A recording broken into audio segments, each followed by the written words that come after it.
So I called this sermon A History of Mutual Aid, Labor, and Faith. I'm going to start way back. About 2,000 years ago, there was this radical Jewish preacher living and working in Judea under the Roman Empire in a time of gross wealth inequality, oppression, enslavement, and unrest. And he had this dream about a new world where the last would become first and the poor would be blessed. And he traveled around the neighboring communities preaching his egalitarian vision, and he also gathered a community around him to practice living it. He told those who followed him to feed each other with a sense of abundance. He healed people's bodies and practiced solidarity at the margins, hanging out with lepers and sex workers and tax collectors, making sure their needs were met. He and his followers practiced living in radical community with one another. But they weren't separatists. Through those radical communal acts, they were actually trying to change the world around them. See, this guy was also preaching total overthrow of the social order, the end of empire, the coming reign of a just God who would flip everything on its head. In the Gospel of Matthew, the writer reports a conversation between Jesus and a rich young man. And the man asks Jesus what more he must do to enter the kingdom of heaven if he is already following the commandments. "Sell your possessions," Jesus answered, "give them to the poor, and come and follow me." A lot of Christians today read that metaphorically. But most of what we read about Jesus in the Gospels points to the idea that he meant it literally. The road to the kingdom of heaven is paved with mutual and sacrificial care in his vision.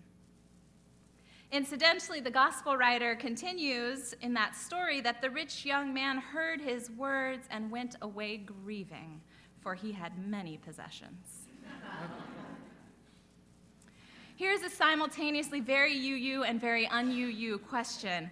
What if Jesus was right?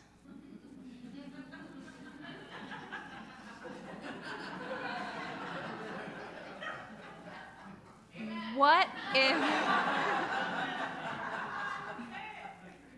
if he was right?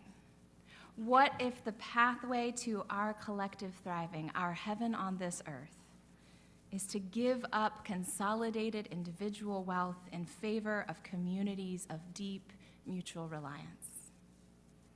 What if we were to live our interdependence materially and faithfully?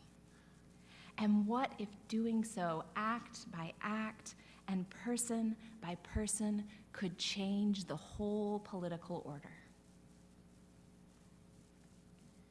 After Jesus' execution at the hands of the state, the book of Acts continues the story of the first century church, describing radically interdependent communities that, to quote the book of Acts, held everything in common and sold property and possessions to give to anyone who had need.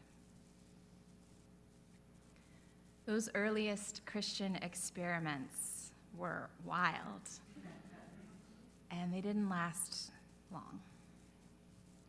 Across centuries of disastrous collusion with empire, that radically communitarian Christian tradition has been almost entirely lost. It lives now only in small pockets. Today, 1900 or so years later, white Christian nationalists are in D.C. having mobilized state violence against impoverished Americans in our nation's capital. They are using military forces to evict unhoused residents from their encampments, to destroy their makeshift shelters and their projects of collective survival. In the prevailing fascistic Christian nationalist vision, anyone who has need is criminal, not cared for, and the commons is to be destroyed, not held. how far the religion of empire has strayed from the teachings of Jesus. And yet, under these conditions still, people of liberating faith and of no faith alike, people of many traditions and identities and ways of being, are dreaming and practicing a world where the last might be first and the poor might be blessed. In a time of gross wealth inequality, oppression, enslavement, and unrest, people today are asking each other, as a matter of their very survival under the onslaught of this brutality, what if we lived our interdependence materially and faithfully? And what if doing so, act by act and person by person, could change the whole political order? In a time of great and growing global precarity, people are practicing mutual aid. In his book, Mutual Aid, Building Solidarity During This Crisis and the Next, organizer Dean Spade says that mutual aid is fundamental to revolution. He writes, choosing to help others, pool resources, and care for the most vulnerable within the context of capitalism and colonialism and forced dependency on a hostile system is a radical act. He defines mutual aid as projects of shared survival that meet people's needs while also building a common understanding of why people's needs are not being met by the systems at hand. In this way, he writes, mutual aid simultaneously builds movements and addresses survival conditions by combining deep solidarity with a sharp critique of the systems that harm us. Spade writes, we see examples of mutual aid in every social movement, whether it's people raising money for workers on strike, setting up a carpooling system during the Montgomery bus boycott, putting drinking water in the desert for migrants crossing the border, training each other in emergency medicine because ambulance response times in poor neighborhoods is too slow, raising money to pay for abortions for those who can't afford them, or coordinating letter writing to prisoners. These, he writes, are mutual aid projects. They directly meet people's survival needs, and they are based on a shared understanding that the conditions in which we are made to live are unjust. These acts also stand in stark contrast to projects of charity, which tend toward a paternalistic helping model that sees those in need of material support as a problem to be solved or a deficiency to be fixed, rather than products of unjust systems depriving us all of what we need to thrive.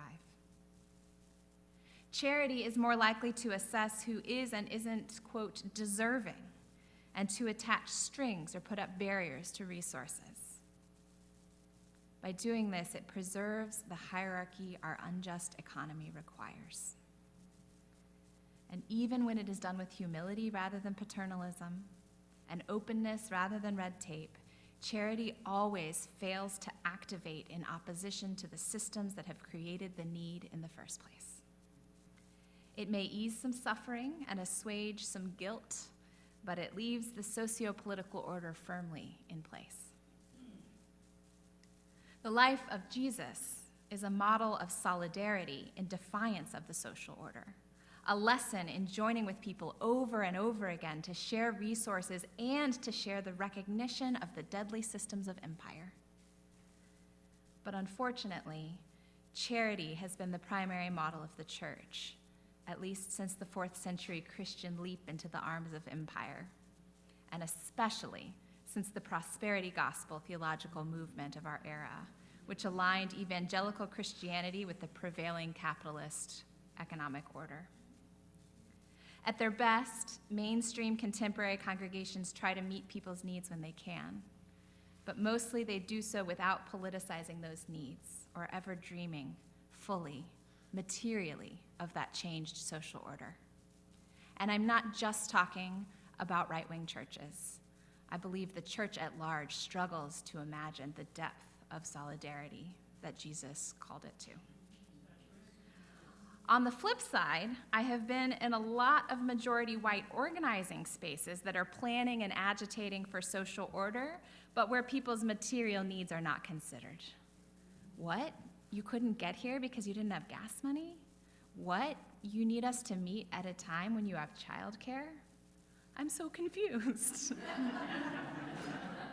In these spaces, it's implied that pausing to tend to those needs is a waste of time that could be better spent organizing.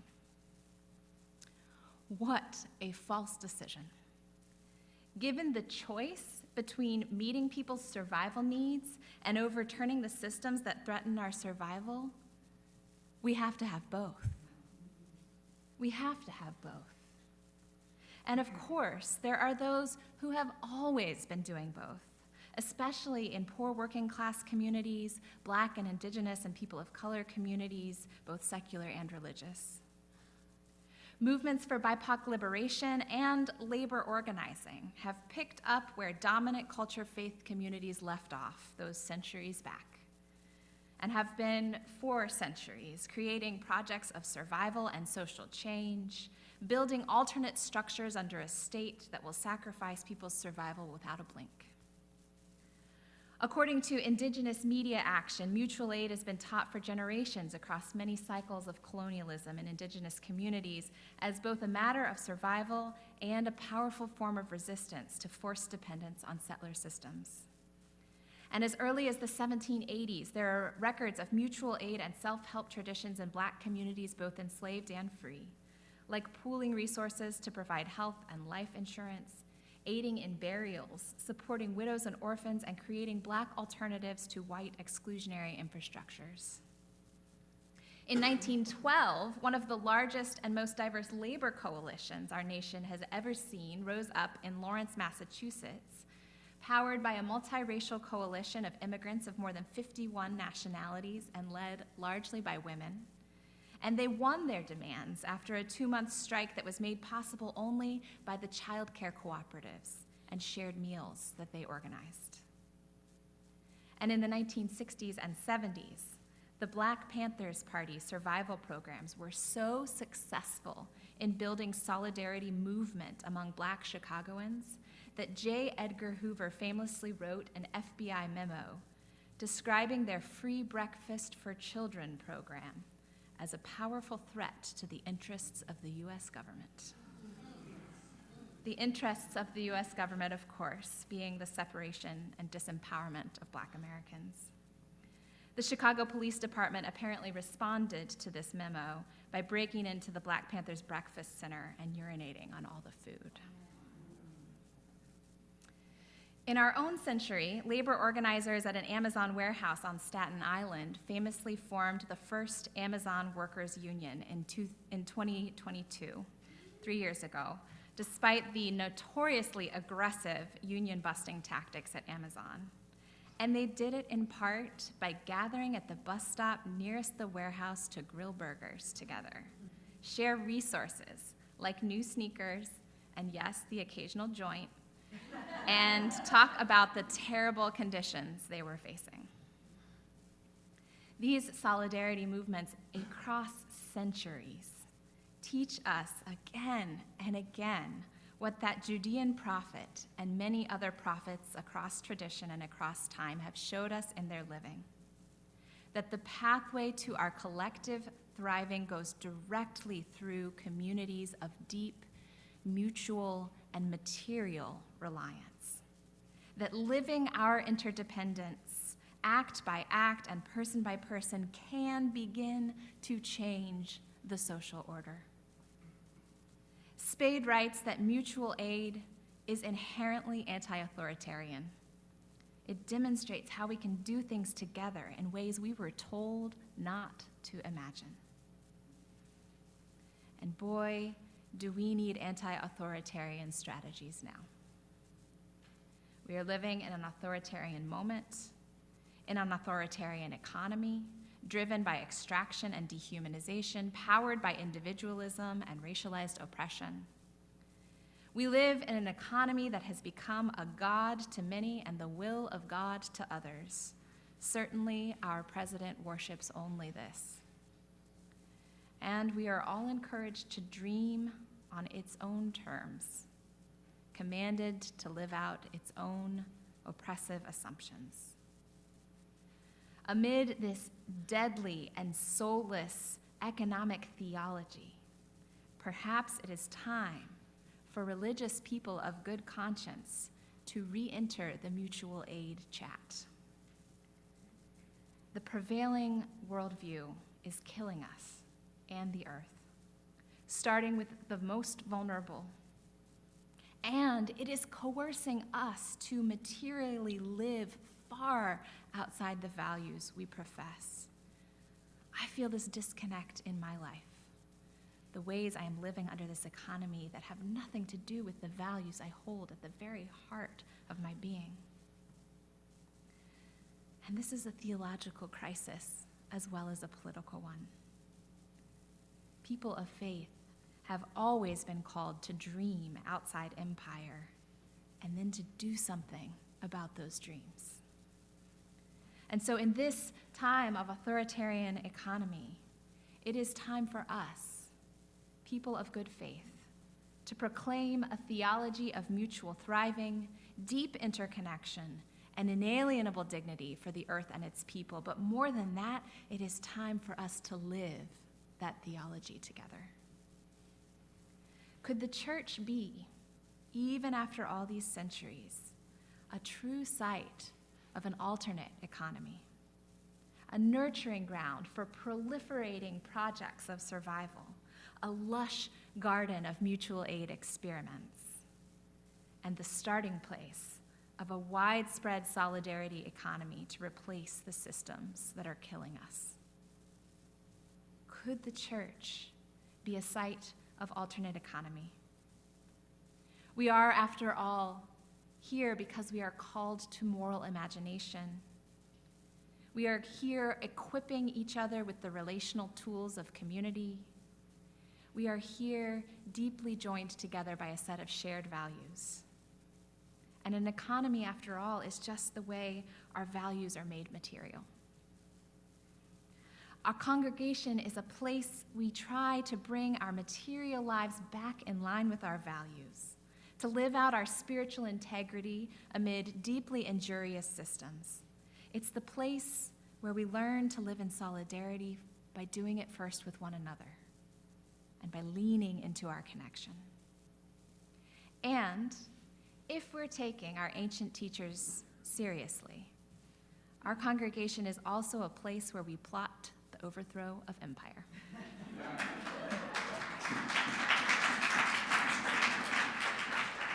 Where we plot the overthrow of empire one act of compassion and mutuality at a time. I've been dreaming about mutual aid as a theological mandate and political strategy for a long time, and I know from my conversations that many of you have too.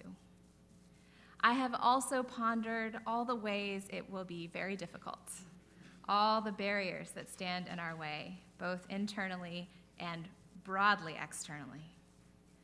But in this time of authoritarian cruelty, it seems to me we have less and less to lose.